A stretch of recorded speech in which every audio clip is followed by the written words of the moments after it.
You're listening to Crushing Club Marketing, a podcast for progressive club leaders looking to increase their club's revenue. Time for change begins right now. In the world of city clubs, Jeff McFadden is well known and well respected. As the CEO of the Union League of Philadelphia, he's developed a national reputation as a club leader.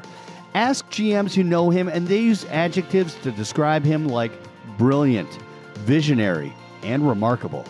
In this episode of Crushing Club Marketing, I catch up with Jeff to learn more about his involvement in building the Union League from a club in financial trouble to a club that does about $100 million in revenue annually. He calls it accidental brilliance, but there's more to it than that. Your name has come up in so many conversations regarding just what a strong leader and visionary you are, and the work you've done at the Union League.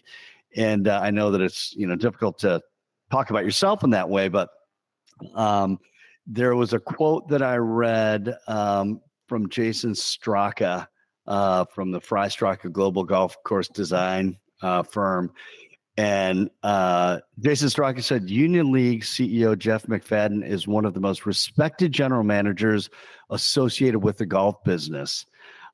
He's credited with vastly expanding the Union League's social and business opportunities, knowing that many of their members own a vacation home down on the Jersey Shore and or vacation there quite a bit. Jeff saw an opportunity for a second golf facility. And obviously this is referring to one of the golf clubs that the Union League now owns.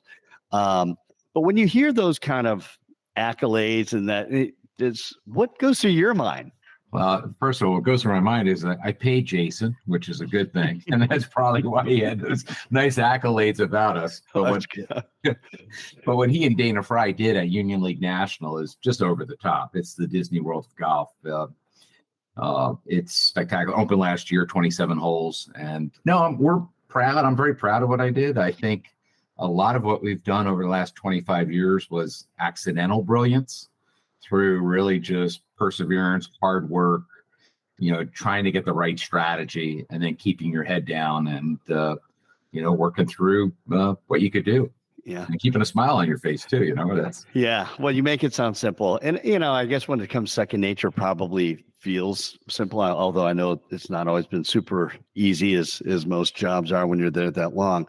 But 25 years, that's a long run. And your first two jobs as I think GM in both jobs, 5 years and 3 years, which is pretty typical, right? I mean, do I have that right? Help me out with the. Yeah, no, when I graduated the hotel school at Cornell, I went to the Cosmos Club as food and beverage manager, got promoted to assistant GM, clubhouse manager, and then my first GM job was in Denver, Colorado at the University Club, which I never thought I'd move back to the East Coast from Colorado, but I did. Yeah, right. When I got headhunted to the Union League at age 30. So good times. I guess, at age 30, what did the Union League see in you at that age, especially looking back now? I mean, what's that like looking back now and, knowing what you were like then? I mean, what do you think they saw in you at that time? Well, I think in reality, I think I was the fifth person they offered the job to. So, so you sort of. I wish I gotta vet that one out, but yeah.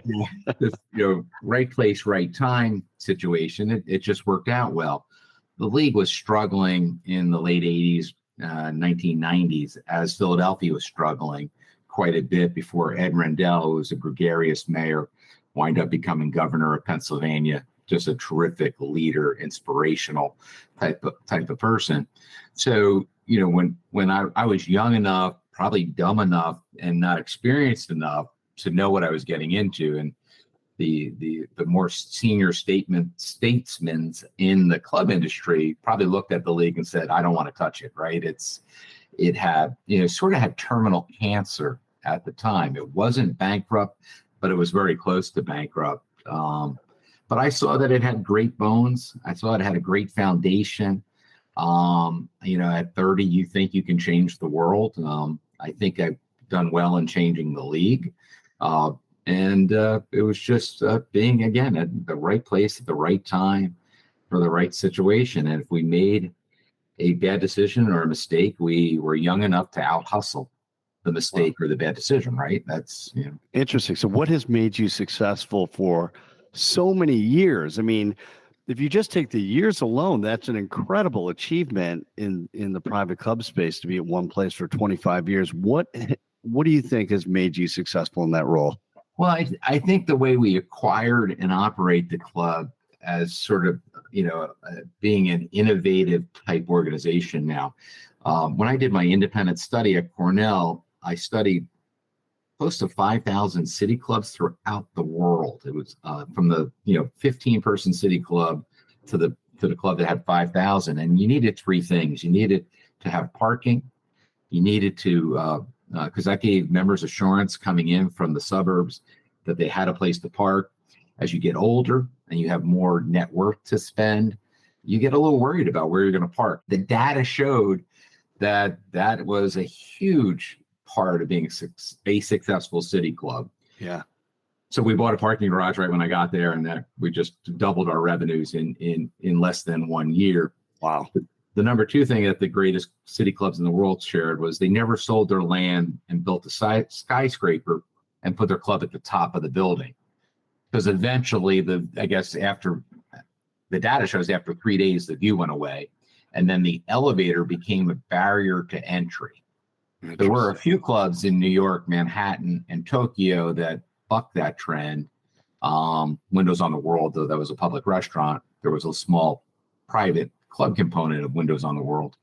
But truly, if you were successful, members had to walk into your club, right? So the league had that as well. And then you need overnight rooms. You have all the expenses running a club, marketing, administration, engineering, you name it.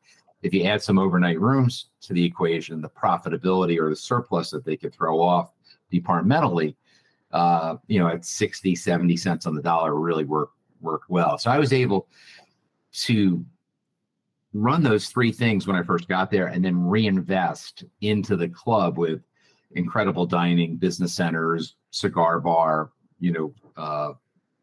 fitness centers, that sort of thing. And so if I look at my 25 years, the first 10 or 15 was taking that incredible foundation that the league was all about, investing in that, growing the institution. And then after 10 or 15 years, we used the profitability or the surplus that was gained to really have a longer strategic plan that we entitled Building Your Granddaughter's Club. Yeah. And I love that. And that was sort of a light bulb moment. Like, okay, are we just going to be the greatest 1965 club in 2005, right? Or, in 2025, were we going to be what your granddaughter and great granddaughter are going to want in a private club? How do they socialize? How do they use it? We started asking ourselves all those questions. I love that. And I want to come back to that next. But if we just step back to you being 30 years old when you took that job, and you come in and buying the parking structure, and then you started. It sounds like in the first 10 years there's a lot of innovation and things moving forward. And I know that some of the GMs that will pay attention to our conversation are younger. There's definitely a trend towards a lot of younger GMs, or it seems that there is. How did you get their trust at that? And what was the mindset of the board? Were they just like, hey, we've done our homework. We know Jeff's the right guy. Let him go do it. But, there are a lot of clubs out there who are like, yeah, we'll get him in there, but we'll just tell him what to do. How do you get in there and earn their trust and really go like that? So I was fortunate enough to be in the right place at the right time, as I said, because of how they were struggling financially. But with that said, you can't go in and change the world overnight. You need to start small. You need to show a small victory and then capitalize on each of those victories. As they say, how do you eat an elephant? One bite at a time. That's the way you have to do it.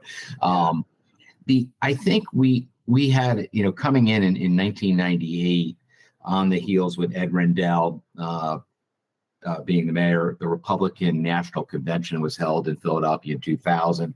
We had a tradition as a Republican club, so that was really helped us springboard into reinvesting in our facilities.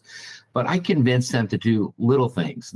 The garage was a big thing, but we had already started putting new carpeting, new wallpaper, one dining room at a time, hiring younger, more robust, enthusiastic, vibrant servers, studying what people wanted on food menus and so forth. And we just basically started with one dining room, and then did another dining room, and then did a bar, and then bought the parking garage. And the parking garage was a struggle. It was the first assessment we had at the league in 50 years. We did not have a lot of support for it. Yeah. So we did wind up getting about 68% in favor of it. Yeah. And I think just a quick story. I was very transparent because I was sort of young at that time, so I shared everything. I still am as transparent as they come. I just don't lead with my chin, right? Sometimes the young generation thinks, I gotta remember that. Yeah, thinks talking so much or sharing so much is being transparent. Well, no, that's not necessarily.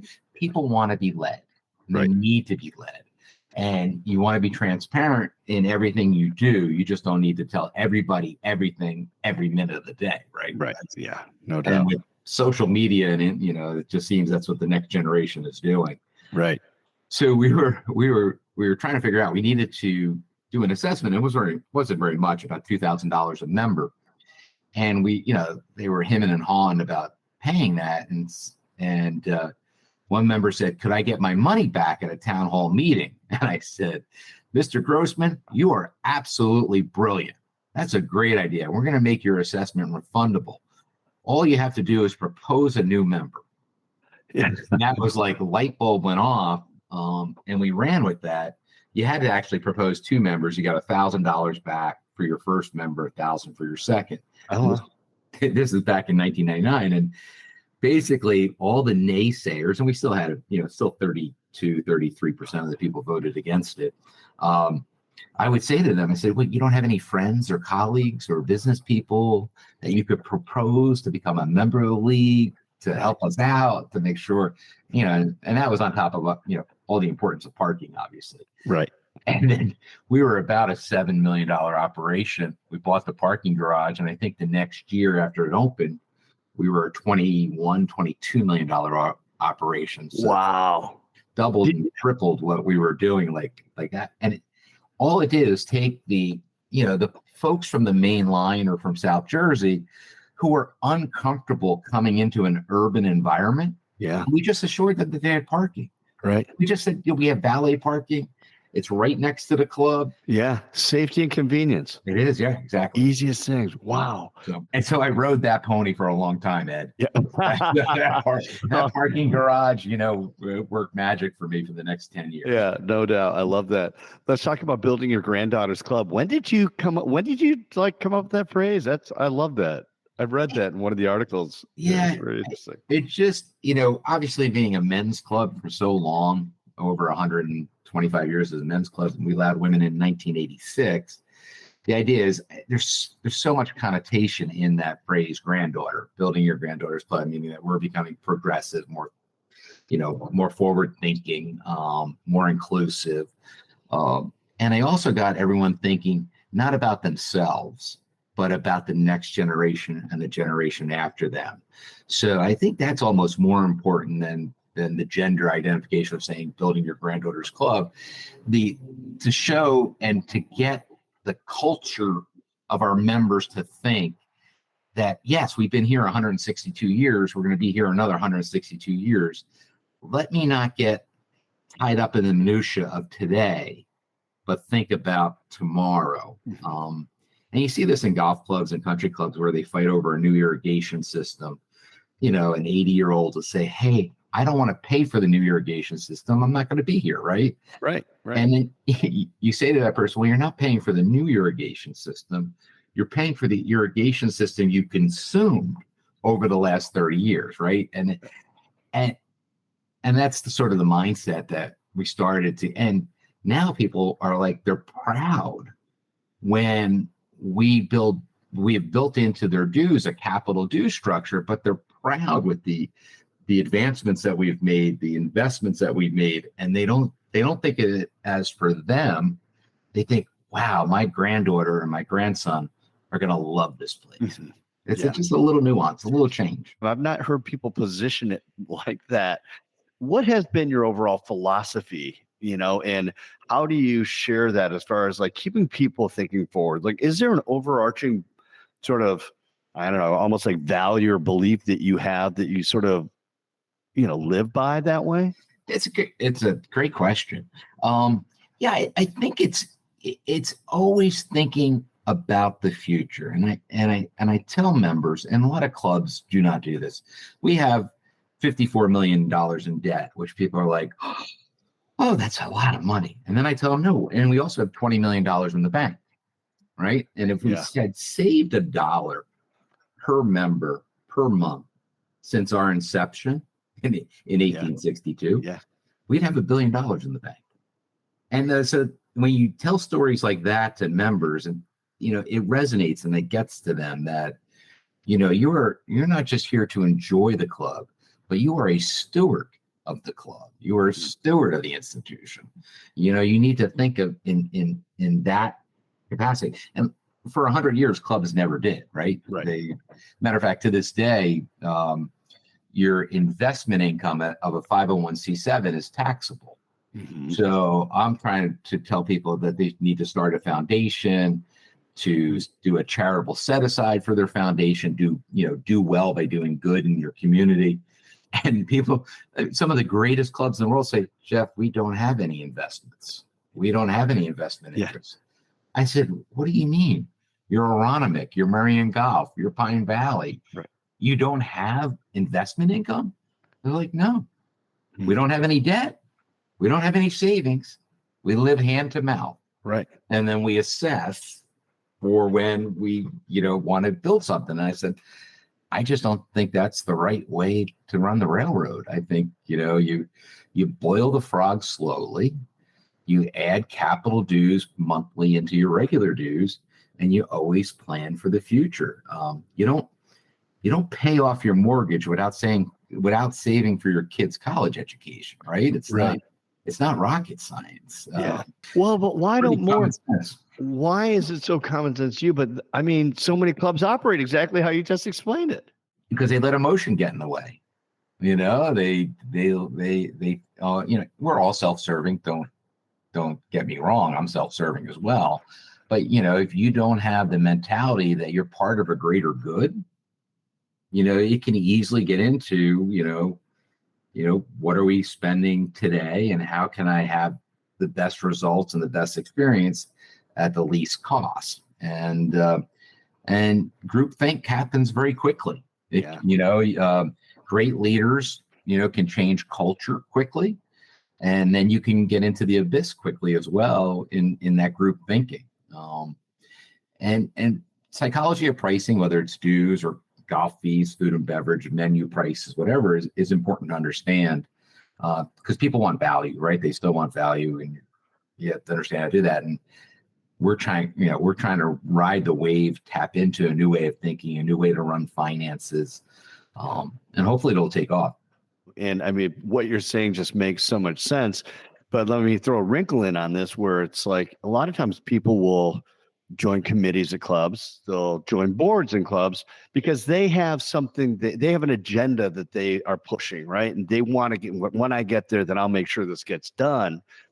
How have you been able to manage that? Because that's such a reality that people struggle with. Well, that takes investment, believe it or not. And here's the investment. The answer is yes. Now ask me the question. So as a club professional, you have to have the ability to take no off the table. Not that you can say yes to everything, but a lot of people get into committees and on-committee services because they haven't been satisfied by the team or by the professional folks. They weren't listened to. They didn't. More often than not, it's not one or the other, right? It's not, should we have sesame seeds on our bun or should we not have sesame seeds on our bun? And by the way, I've had that conversation at the board level, which is idiotic. You know, you have both, Unbelievable. right? That's the you have both ones. So love it, right? We always tell folks, don't waste your time getting on a committee because the answer is yes. What do you need? What do you want? We're here for you. And I train everyone never to say no. Even if you know it's impossible, you always say, let me figure it out. Let me see if I can get back to you and come up with a couple of solutions that may not get you all the way to yes, but takes no off the table. Sure. The other thing we do with committees, which I think is brilliant, and because I stole it from the Missouri Athletic Club and it's worked really well, is that we don't allow anyone to serve on a committee unless they have successfully proposed a member. Oh. Interesting. So one of the things you have, if you get a very domineering type member who wants to get on committees and has very strong opinions about something, 9 times out of 10, they have not proposed a member, because they usually have a bombastic attitude or they're so aggressive. Nobody wants to, they're a bull in a china shop. And so we put that qualification in that you have to successfully propose the member to serve on a committee. You need to answer a whole bunch of questions, fill out an application, and send us your CV, which is another high hurdle to get over. And then we limit our committees just to 3 to 5 people with 2 professionals. So the total committee will be 5 to 7, and the 2 professionals have a vote. And we only put on committees those who have expertise in whatever the committee is doing. It always drives me nuts when you have the dentist, as chair of the Greens Committee, and he's interested in gardening, and all of a sudden he's an expert on agronomy. Right. Right. So we'll have, that. Instead we'll have the person that owns the garden center, right? That's the that's the national alert we were talking about. Yeah. Through. We want to make sure. So on our food and beverage committees, we have restaurateurs, we have hotel people, we have staffing HR directors who staff for hotels and so forth. So we're pretty smart. We try to put the right people in the right position. We try to push decision making down to the subcommittee level as best we can. And then, quite frankly, the answer is yes. And it diffuses a lot of the tension that you have between members. And then if you couple that with a capital dues as part of your regular dues, you don't have to ask for assessments where you could get the tennis or racket players fighting against the golfers and the golfers fighting against the wine people, and the wine people fighting against the fitness people, and then the older folks fighting against the younger folks who have kids, and you're putting money into childcare and baby pools and that sort of thing. Yeah. So by building the capital into the, you hopefully can trigger projects that are the right decision at the right time. I have a woman right now who's a member. I love her to death. Part of our 10-year master plan, we are not going to build a outdoor family pool at one of our locations until 2029. And she looked at me, Ed, and she goes, Jeff, I have an 8-year-old, 10-year-old, and 12-year-old. Building it in 2029 is not going to serve me any purpose, right? Yeah, exactly. So I have to understand that. I have to, rationalize that. Over the course of the last, since you've been there in the last 25 years, the club has purchased restaurants and golf clubs. And for a city club, you don't hear city clubs doing that often. What was behind this, and what is behind it? And is this just part of the mission and what you see going forward, for years to come? So we were studying city clubs for a while, and back in 1967, we served 2,500 lunches a day, right? It was if you ever remember the old movie Trading Places with Eddie Murphy, that was the Union League, right? It was Mortimer and Randolph, Duke and Duke. Yeah. And so lunch was losing. The urban downtown environments were changing, becoming much more residential. The younger kids were moving in, and we started to think long term. How is your granddaughter going to use the club versus your grandfather? And we really started to just think and do some studying about trends and thought patterns. And it really dawned on us that these younger generation wanted more experiences, right? They didn't do the same thing over and over and over. Their grandfather would dine at the same table, every Saturday night, 50 weekends a year, right? At Philly Country Club, and sort of have the same menu item. Their grandfather had 5 friends. Their granddaughter now has 500 friends, right? So the way he or she socializes in a club is totally different than the grandfather, though you typically would find the grandfather on the board making decisions, right? Right, totally. So we had to kind of think through that. And then we thought, the granddaughter only eats out at her favorite restaurant 3-4 times a year, where the grandfather, again, ate 50 times at his or her right, yeah. at their favorite restaurant. And then the saying that the granddaughter wants a condo in Manhattan and a condo in Manhattan Beach. And it is more of a lock and load mentality, experience driven, versus a $10 million house, in Grosse Pointe with 10 bedrooms on 10 acres. And the next generation just doesn't want that. For sure. So we started to think about what could the league become, and we started to think a lifestyle club. So can we get them in? It's not just a city social lunch club, but it could be more of a lifestyle club, offering more experiences, more amenities. At the same time, we realized that because we had increased our revenues by so much with the parking garage and some of the smaller investments we've made, we realized scale was important.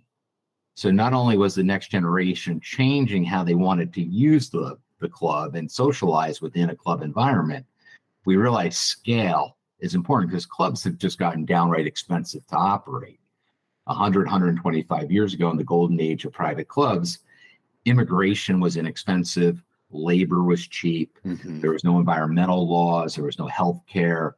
So Tom, Dick, Harry, Sally could start a club back in the early 19th century or 20th century and be very well and be very successful at it. And if you look at Detroit or Boston, Westchester, New York, Philadelphia, there are a lot of clubs that were started from 1890 to 1920, the golden age. And so that hit us like a sledgehammer. That we needed to increase our top line because our expenses were very high. But we also started small. So I don't want anybody to think we had this grand strategy. Sure. We have 3 country clubs now. We'll soon have 81 holes of golf, 2 independent restaurants that are members only, that are really cool Tony type restaurants that you can't eat in unless you're a member. But it didn't start that. It was very slow. As you said, I've been there 25 years, and people say, Jeff, what you've done at the league overnight is incredible. Like overnight, it's been like the Bataan Death March. You know what I mean? Yeah, right. In some respects, though obviously we respect veterans and everyone who gave their life for this country. A quick story about our first acquisition was of this little 100-seat restaurant in Stone Harbor, New Jersey, a block from the beach, called the Bungalow. And it was just truly accidental brilliance and luck. And we started very small in branching out from Center City, Philadelphia. I was staying down the shore with a board member of the league. My wife and I were staying there, and we were playing golf. It was the middle of July when Philadelphia was just completely empty because everybody goes down the shore. Yeah. And I figured that out. I didn't realize it at the time, but figured it out shortly after. This new swanky hotel called the Reeds was just built and on the harbor of Stone Harbor. So the board member goes, let's go over and have a drink after golf. So I went over there, back deck, overlooking the water with all the boats, and I run into like 20 members. I'm like, oh, Mr. Turner, Mr. Smith. Oh, Mr. Yeah. It was like, hello. And it was great. Brand new. They put like, 80 million into this place. And it was fantastic. So I said to Jules, my wife, I said, the next night, I said, before we go to dinner, let's go show you the Reeds. And we go back to the Reeds, back to the back bar on the deck overlooking the harbor.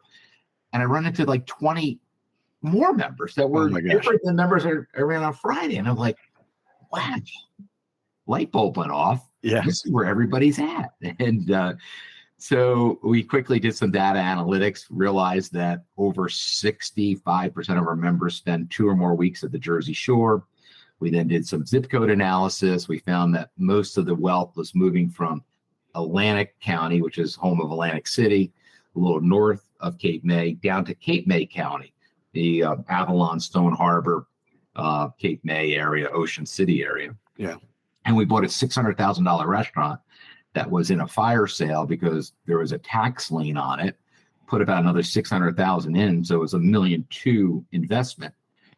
And it just took off. We had it, and it not only took off as a great place to eat because you can't get into a restaurant down there. Plus, you as a restaurateur, you wouldn't start a restaurant there because the season is so short.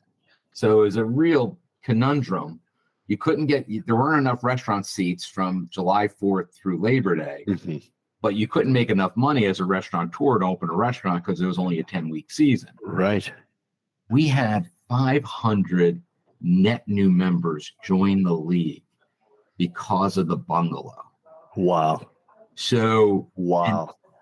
And after we focus grouped a whole bunch of them, we found out that they loved the Union League in Center City, Philadelphia, but they just didn't get there enough to use it. But now you coupled the bungalow down the shore in a marketplace you can't go out to eat because you can't get a reservation.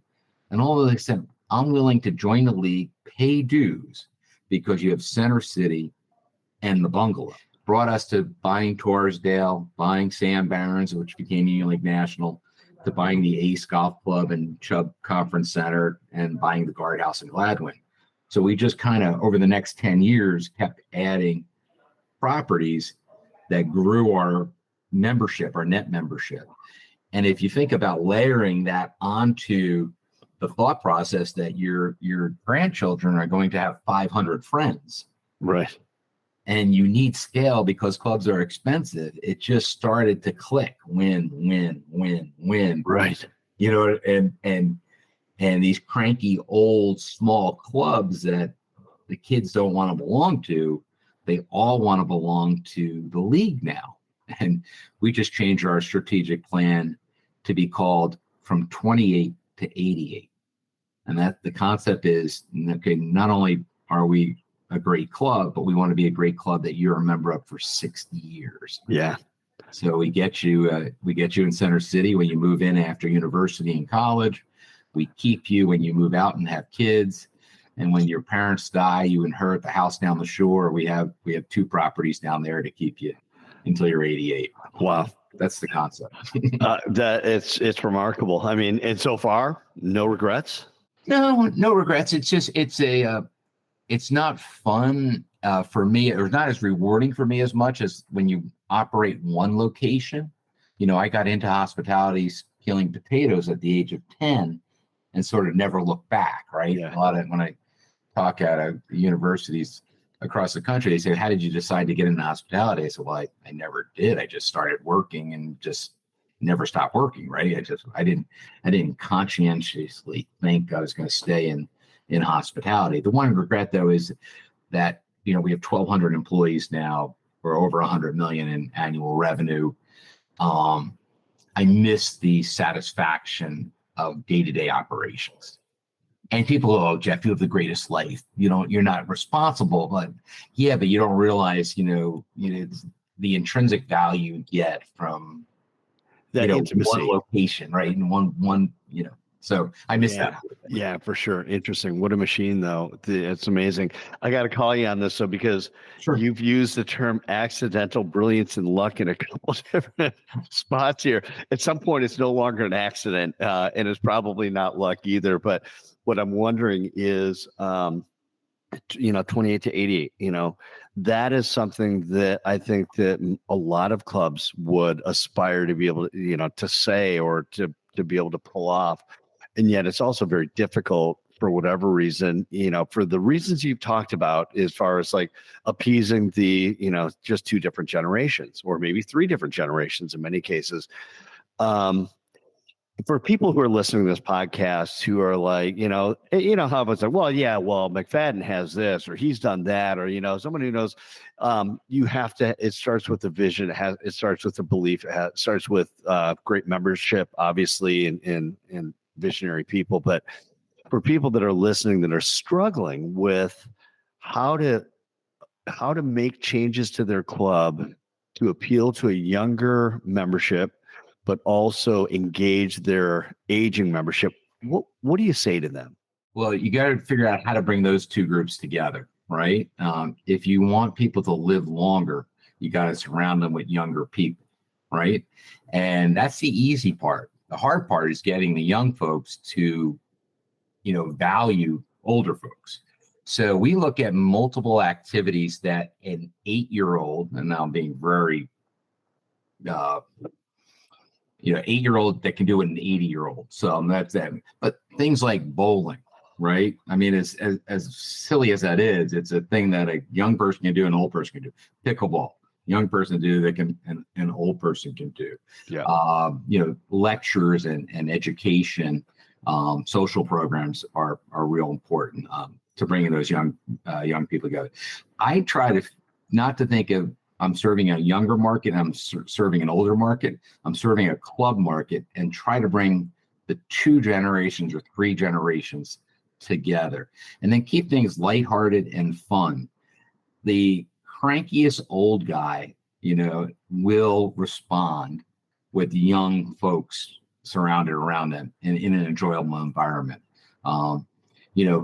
Cranky old club members make more cranky old club members. So you have to just stop that cycle, right? You gotta put everybody together and try to get them to enjoy each other's company in lighthearted activities that everybody can do. You also have to be, as I say, you can't be all things to all people, but you have to offer enough niches at your club to satisfy multiple generations, right? You need to be adding pickle at the same time you're putting padel in, Right. You need to have a resort style pool, at the same time you need an Olympic or half Olympic lane pool so people in their 70s can stay limber and flexible. So it's not one or the other. The answer more often than not is both. To kind of create like a win-win in that environment. I mean, is that, yeah. It just, that is one of those challenges I think so many people are perplexed with is do I have to make a decision of one over the other instead of saying, is there a way that you can actually kind of make both parties happy? But like you said, you're never going to please everyone all the time. And we all know that too. Right. Yeah. And that's the hard part with the manager. One of the things I always tell members or tell other managers is I never write the member newsletter. You never see my face in our newsletter. I am not, I hope I'm the little, well, I am little, short and fat wizard behind the curtain. I want other folks, basically the president of the club, to take all the glory, to be the mouthpiece and so forth. So I think being here 25 years, and part of my success of being here 25 years is that I'm not front and center. I'm sort of front and center on the professional side, but certainly not on the membership side. I've never written a column in the newsletter. I never write an email from the CEO or from the general manager. It's always from the president or from a department head or from a vice president or standing committee chair. You'll never see anything from myself to the membership. Awesome. Well, last question for you. With so many clubs doing so well, is this, I'm going to ask you a question. I probably feel like I know what you're going to say, but is this the time to really say, let's invest? Is this a time to take some chances? Is this a time with clubs healthier maybe than they were for sure before the pandemic to maybe look at some things and making changes and having a little more courage? Or is it, what's your general mindset, especially for those clubs that maybe aren't as healthy and those that are, really trying to figure out how best to take advantage of this time that is better than it was before the pandemic? I think the time is right to create the right strategy of constant improvement. I don't think it's the right time to do major improvements unless you desperately need it. Sometimes you just need to knock a clubhouse down to rebuild it because you're going to spend, good money after bad money, so to speak. But I do think the strategy at all private clubs needs to be, we're going to have constant improvement over the next 10, 15, 20 years. We're going to continue to change and adapt and better our product. If your budget over 10 years was $100 million, well, that's obviously ridiculous. Say your budget was 10 million over 10 years. If you spent all that 10 million in year one, by year three, your members would say, what are you doing for me now? Mm-hmm. Right? I think good leadership will put a strategy in that recognize this is the best of times or one of the best of times. And it's important for us to realize that we need to have constant improvement. And that's the right strategy. So don't give them, it's like your kids, don't give them everything right out of the bat. Give it to them a little at a time. Keep them excited. Don't, if you're going to build some paddle courts, don't build paddle, pickle, padel, hydro, clay courts all in the same year. Now you say, well, Jeff, it might be easier. Well, do the master plan and then, dole it out a little bit at a time. Keep people excited about, make sure you have something going on for multiple generations, for the old folks, the middle folks, and young folks. I don't think clubs, because we always relied on assessments every 10 to 12 years to do major projects. I think if we get in that, we should be constantly improving each and every year and share that with them. I think you'll keep members, and members will enjoy your club so much more. Jeff, thanks so much. This is so much fun talking to you today and hearing your perspective on what you've done and the industry in general. I appreciate it, Ed. You're doing a great job. Thanks for having me on. Thanks for joining us. Jeff McFadden took the reins of GM at the Union League in 1998 when he was 30 years old. He had a little experience as a GM with just 3 years at the University Club of Denver, and he spent about 5.5 years as the food and beverage director at the Cosmos Club, a private social club in Washington, D.C. Since then, he spent his entire career at the Union League of Philadelphia. All right, so if you're familiar with the Union League, you probably know it isn't your typical city club. Among the club's assets are 3 golf courses, 2 restaurants, and a parking garage. That's right, a parking garage. That was Jeff's first big acquisition when he started his impressive run in Philadelphia. So what's interesting is that when you listen to Jeff, he makes everything sound so obvious, and he admits he's had his share of breaks, but the bottom line is that he's had to make several hard decisions about some pretty big moves. I can paint the picture for you, but it's nothing like hearing it from Jeff himself. He and I chatted in early October of 2023. And thank you for listening. If you find this content helpful, be sure to subscribe wherever you get your podcasts. And until next time, keep crushing your club marketing.